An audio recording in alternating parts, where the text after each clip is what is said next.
உடலை பார்ப்பதற்கு செல்கின்ற போது அண்ணன் விஜய் அவர்கள் மது அருந்துவிட்டு சென்றார் என்று சொல்லக்கூடிய அயோக்கிய நக்கீரன் கோபால் அவர்களே ஆடா போடா என்று பேசுறார்.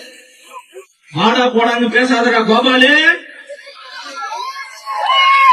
இதே விமர்சனத்தை தான் புரட்சி தலைவர் கேப்டன் விஜயகாந்த் அவர்களுக்கு என்ன முன்னெடுத்தாங்க?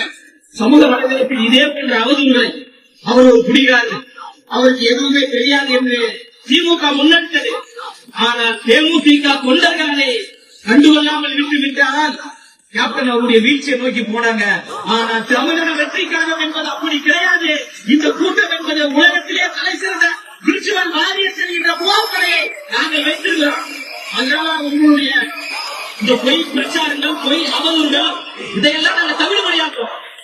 ஒரு மாபெரும் தலைவர், இந்த மண்ணுக்காக உழைத்த ஒரு காங்கிரஸ், ஒரு கம்யூனிஸ்ட போராளி ஐயா நல்லக்கண்ண அவர்கள், அவர் இறந்துட்டாரு, தலைவர் போய் பாக்குறாங்க.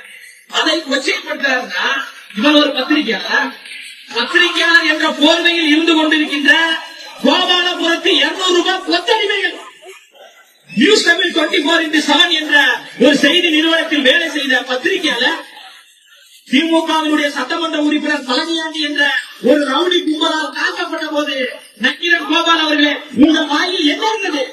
எங்களுடைய சின்ன விசில் இருந்ததா? பேசியிருக்கணுமா கூடாதா? தமிழ்நாடு முழுவதும் சட்ட ஒழுங்கு சக்தி சிரித்து கொண்டிருக்க, அது குறித்து நக்கீரன் கோபால் பேசுவாரா? வாயில் என்ன இருந்தது? எங்களுடைய விசில் இருந்ததா?